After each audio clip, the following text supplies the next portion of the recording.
그런 주제로 말씀을 전하겠습니다. 죽은 나무에서 꽃이 피고 열매가 맺게 하시는 하나님. 저도 이 말씀 준비하면서 저를 위해서 또 교회를 위해서 이렇게 기도를 드렸는데, 제가 가끔 기도할 때 그런 기도를 해요. 마른 막대기 같은 저이지만은 그런 말을 많이 합니다. 마른 막대기. 마른 막대기, 죽은 막대기죠.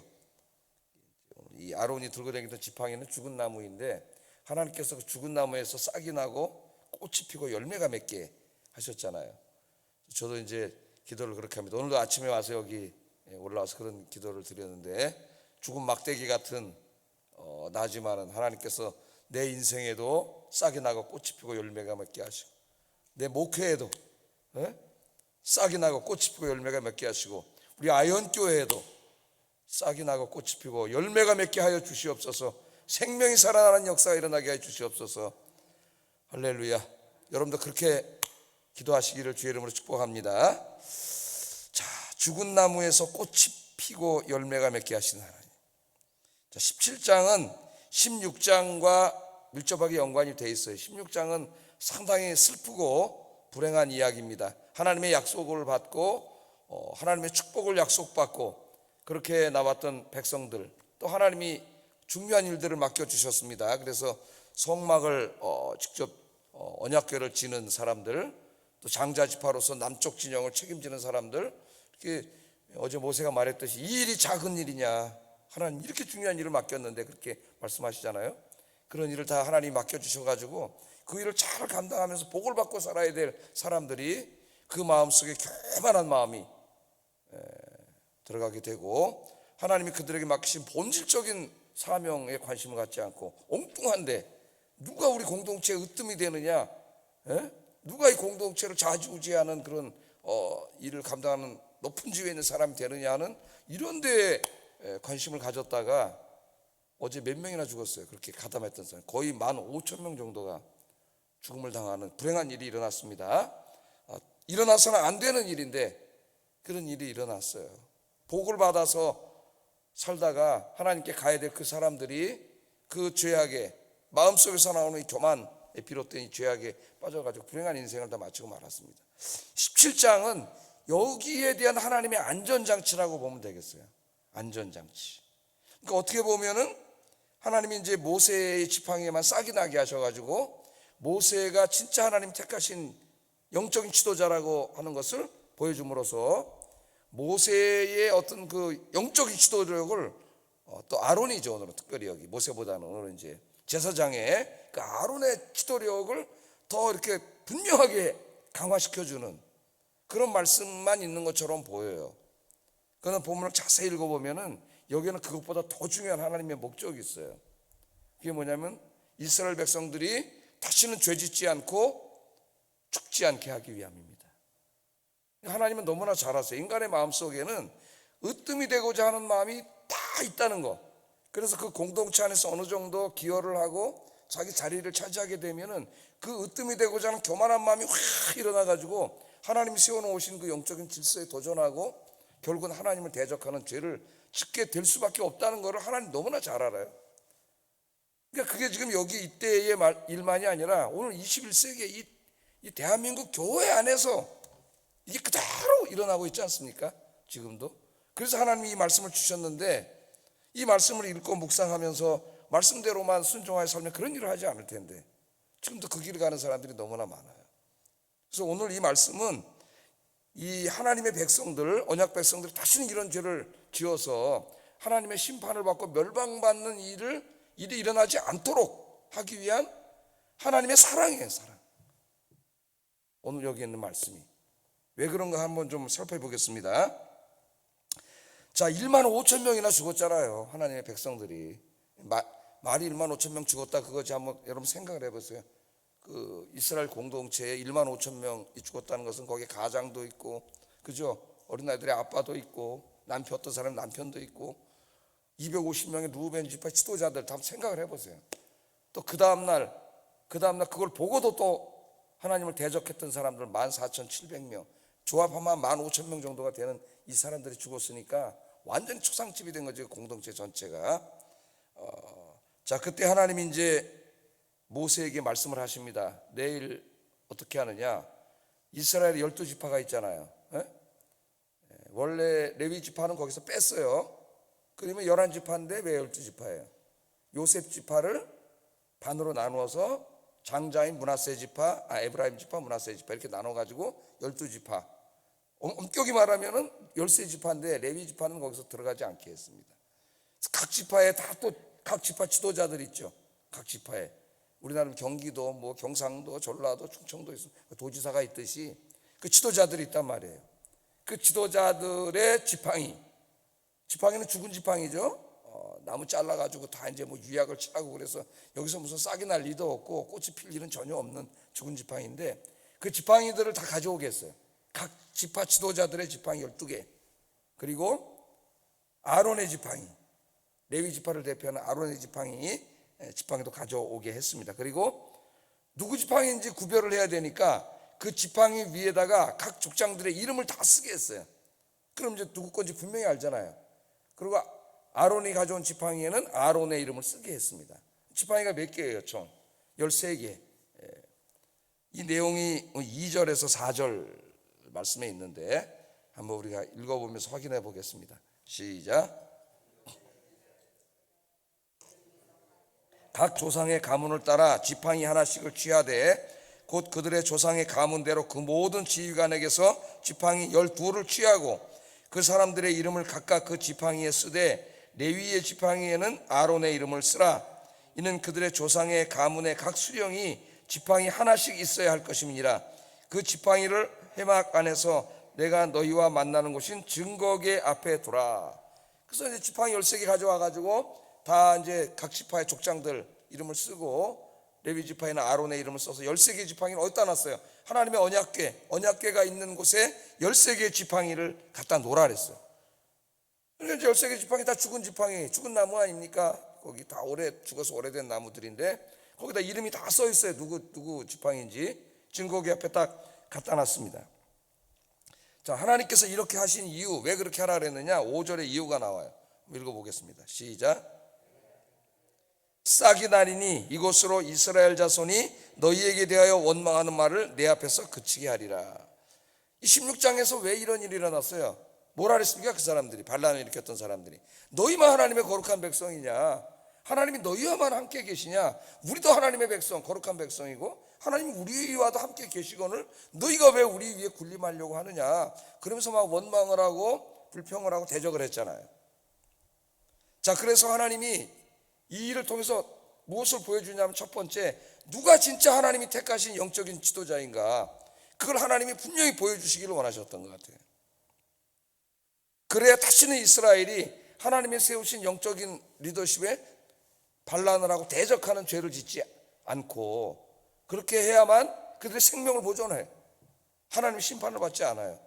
그것이 목적이라고 5절에 이야기합니다. 내가 택한 자, 내가 진짜 세운 참 지도자의 지팡이에는 뭐가 나요? 싹이 나게 한다 그랬어요. 그건 날 수가 없는 건데 싹이 나게 하나님이 한다 그랬습니다. 나머지 12개는 그대로 있을 거예요. 그렇게 함으로 사람들이 아론을 하나님이 세우신 지도자구나, 아론이 영적인 지도자구나, 자기가 임의로 한 게 아니구나. 어제 그들이 뭐라고 불편했어요? 네가 임의로 그걸 했다 그랬잖아요. 임의로 한 게 아니라 하나님이 세우신 거구나, 이거는. 그러므로 하나님이 세우신 리더십에 도전하는 것은 하나님께 도전하는 거구나. 그거를 깨닫게 하기 위해서, 다시는 그런 죄를 짓지 않게 하기 위해서 이 일을 하나님이 하신다고 말씀을 합니다. 자, 그래서 이제 증거궤 앞에 놓고 그 다음 날이 됐어요. 다음 날 한번 증거궤 앞에 갔더니 놀라운 일이 벌어졌습니다. 놀라운 일이 벌어졌는데 8절 한번 읽어보겠어요. 시작. 아론의 지팡이에 움이 돋고 순이 나고 꽃이 피어서 살구 열매가 열렸더라. 아멘. 엄청난 일이 벌어진 거죠. 지팡이는 죽은 나무인데, 나무 하나 잘 해가지고 거기다 뭐 유약도 바르고 그래서 갖고 다녀서 이미 죽은 나무인데, 나머지 12나무에는 아무 일도 일어나지 않았는데 아론의 지팡이에만 싹이 나고 꽃이 피고 열매가 맺혔어요. 그래서 우리가 이 지팡이를 뭐라 그래요? 아론의 싹난 지팡이라 그러잖아요. 아론의 싹난. 유명한 말씀이 바로 민수기 17장이에요. 자, 이 모습을 보고 사람들이 깜짝 놀랐습니다. 지팡이 하나에 싹이 나고 꽃이 피고 열매가 열렸거든요. 그러니까 이제 지팡이에는 뭐가 있어요? 이름을 써놨잖아요. 이름을 누가 속일 수도 없어요. 그래서 지팡이를 딱 가서 보니까 아론의 지팡이에만 싹이 나고 꽃이 피고 열매가 맺힌 거예요. 이건 도저히 있을 수 없는 일이죠. 하나님만이 그 일을 하실 수 있는 거예요. 이 일을 통해서 이스라엘 백성들이 무엇을 분명히 알게 됐어요. 하나님이 세우신 영적인 리더십, 영적인 지도자는 아론이구나. 아론이 제사장이구나. 아무나 할 수 있는 일이 아니구나. 이건 하나님이 세우신 거구나. 그거를 분명히 알게 된 거죠.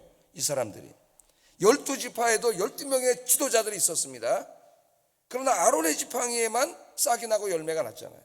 그렇게 함으로 12지파의 지도자들도 하나님이 세우신 지도자이면 틀림이 없지만, 그러나 아론과는 구분이 되는 거예요. 구별이 되는, 아론은 다른 지도자예요. 하나님이 세우신. 그것을 알게 된 거죠. 오늘도 교회 안에 장로님도 계시고 권사님도 계시고 지도자들이 있지만은 목회자를 하나님 기름 부어서 세우신 거죠. 네? 우리 장로님도 기름을 붓고 안수집사님도 기름을 붓고 권사님들도 기름을 다 부었어요. 하나님이 세워놓으셨지만 하나님이 차별을 하시는 게 아니라 하나님이 특별히 이 교회를 영적으로 이끌어가기 위해서 구별을 내놓으신 거예요. 그러니까 같은 리더십인 것 같지만 전혀 다른 거예요. 하나님이. 그래서 그것을 특별히 이렇게 구분을 해줍니다. 그리고 나머지 12지파의 지도자들의 지팡이 다 돌려줬어요. 도로 이제 가져가거라.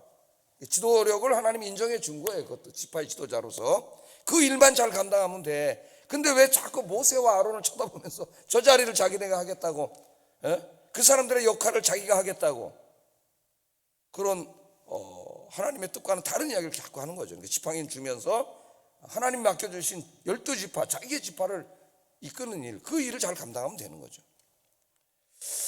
자, 다 돌려줬습니다. 그런데 하나님 여기서 하나의 조치를 취하시는데 아론의 이 싹이 나고 꽃이 피고 열매가 맨 그 지팡이는 안 돌려줬어요. 그리고 그 지팡이는 어디다 놓게 했어요? 언약궤 안에다가 두게 했습니다. 그러니까 하나님의 언약궤 안에는 뭐가 들어가 있어요? 만나가 들어가 있고 모세의 그 돌판 들어가 있고 바로 이 아론의 쌍난 지팡이, 세 개의 중요한 것이 들어가 있습니다. 그러니까 말씀의 돌판, 만나, 그것과 동등한 게 뭐냐면 아론의 쌍난 지팡이, 이게 들어가 있는 거예요. 그 안에 왜 하나님이 간직하라 그랬느냐, 그 이유도 분명하게 말씀해 주셨어요. 9절 10절 읽어보겠습니다. 시작. 여호와 앞에서 이스라엘 모든 자손에게로 가져오매 그들이 보고 각각 자기 지팡이를 집어들었더라. 여호와께서도 모세에게 이르시되 아론의 지팡이는 증거궤 앞으로 도로 가져다가 거기 간직하여 반역한 자에 대한 표징이 되게 하여 그들로 내게 대한 원망을 그치고 죽지 않게 할지니라. 아멘. 그러니까 그것을 거기다 보관을 해. 그럼 이제 이 지금 세대들은 그 체험을 했지만 그 다음 세대들은 모르잖아요. 근데 뭘 보게 돼요? 증거궤 안에 아론의 쌍난 지팡이가 상징적으로 거기에 있고 사람들이 이제 그것을 계속 이야기해 주지 않습니까?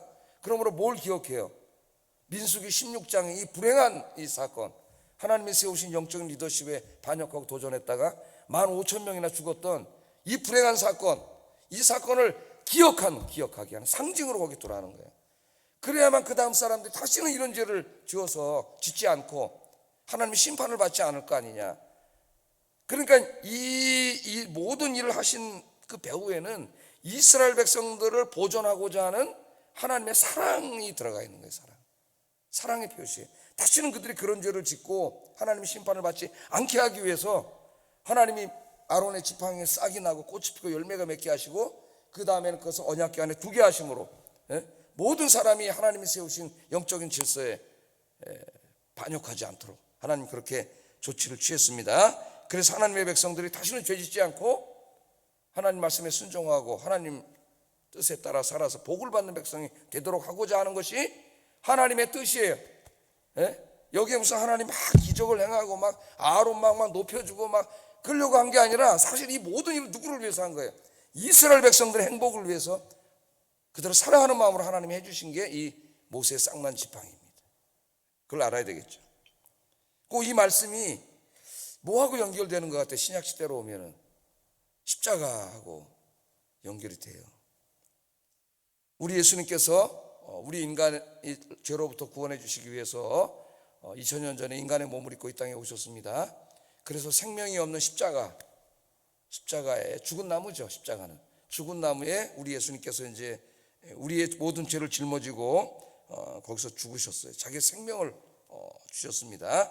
그러니까 이 십자가는 우리의 죄를 사하시고 우리를 구원하신 그 우리를 향하신 하나님의 사랑에 대한 상징인 것이죠. 상징.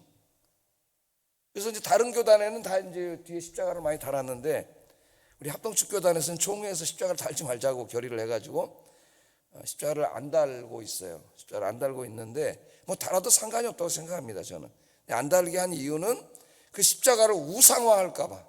우상화.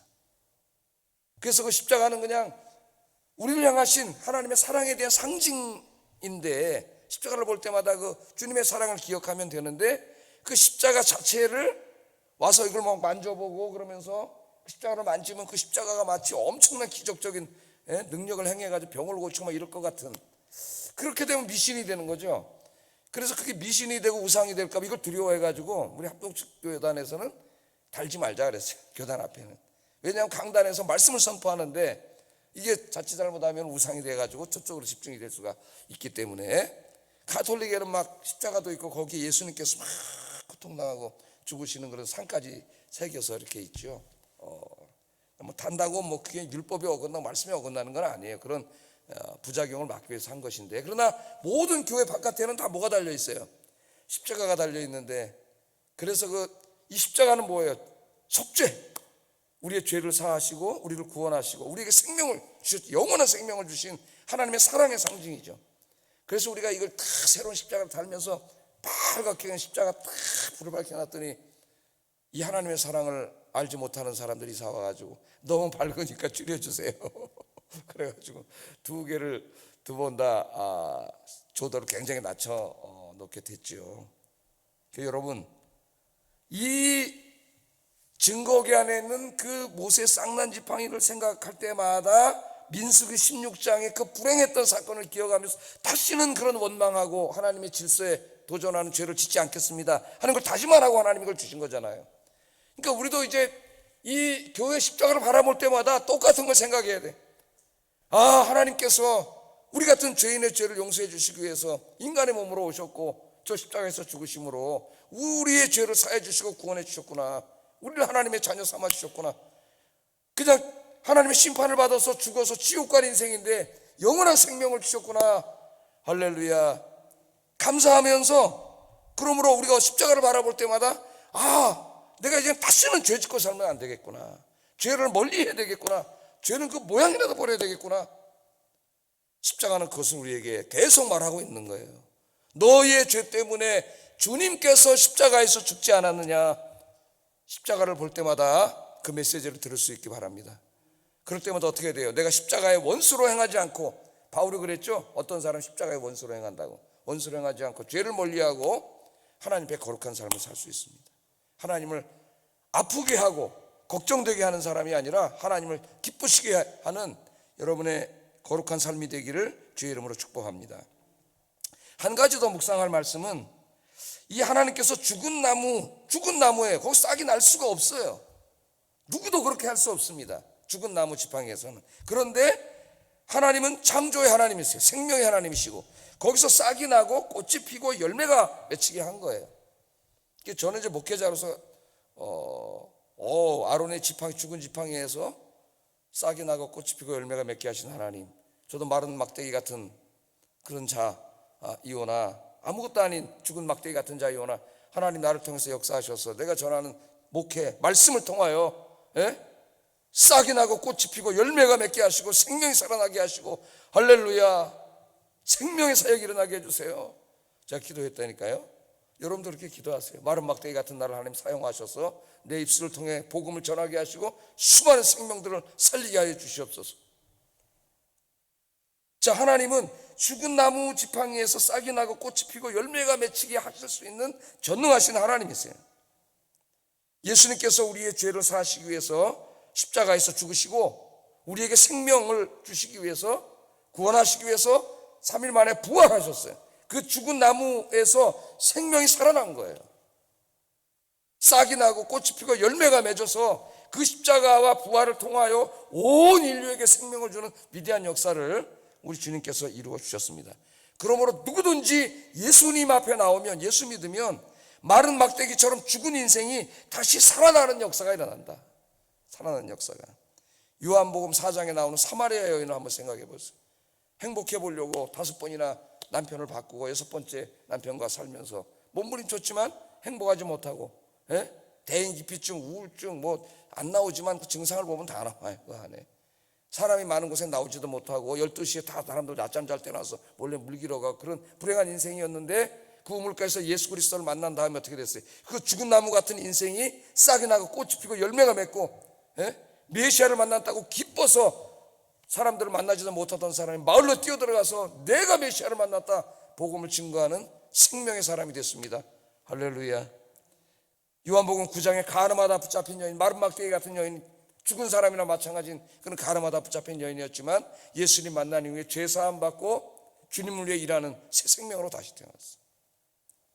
성경에는 그런 사람들이 굉장히 많이 있죠. 7 귀신 들렸던 막달라 마리아는 7 귀신이 들려서 정상적인 삶을 살지 못했지만 예수님 만나고 귀신 쫓아내 주셨잖아요. 새 생명이 된 다음에 마지막 예수님이 십자가에서 죽으시고 부활하셔서 그 마지막 순간까지 예수님이 제일 먼저 부활하셨는데 만나준 사람이 막달라 마리아예요. 그 마른 막대기 같은 죽은 인생이 다시 살아나고 싹이 나고 꽃이 피고 열매가 맺고, 할렐루야. 예수님께서 마른 막대기 같은 죽은 인생들을 초청하셨어요. 수고하고 무거운 짐진 자들아 다 내게로 오라, 내가 너희를 쉬게 하리라. 다른 데 가지 마시고 오늘 잘 오셨습니다. 오시라. 하나님 주님이 딱 초청해 주셨어요. 히브리서 저자는 이 말씀을 근거로 해서 이렇게 권고합니다. 우리에게 있는 대제사장은 우리의 연약함을 동정하지 못하시리가 아니요 모든 일에 우리가 똑같이 시험을 받으시니로되 죄는 없으시니라. 그러므로 우리는 긍휼하심을 받고 때를 따라 돕는 은혜를 얻기 위하여 은혜의 보좌 앞에 담대히 나아갈 것이니라. 은혜의 보좌 앞에 담대히. 이 담대히라는 말은 원래 담대히라고 번역하는 것보다는 확신을 가지고라는 말입니다. 확신을 가지고. 은혜의 보좌 앞에. 은혜의 보좌가 어디? 지성소예요. 하나님이 계신 곳. 여러분이 이 교회 와서 무릎을 꿇고 기도하면 이곳이 지성소가 되는 겁니다. 은혜 보좌 앞에 확신을 가지고 나와서 기도하라 그랬잖아요. 그럼 내 인생이 비록 지금 다 죽어서 마른 막대기 같고 진액도 다 말라버린 그런 인생일지 몰라도 우리 주님이 다시 생명의 영이 들어가서 여러분 다시 싹이 나고 꽃이 피고 열매가 맺게 하실 줄로 믿습니다. 늘 주님 앞에 나와서 기도하심으로 여러분의 인생이 열매가 맺히는 생명의 인생이 되기를 주의 이름으로 축복합니다. 기도하겠습니다.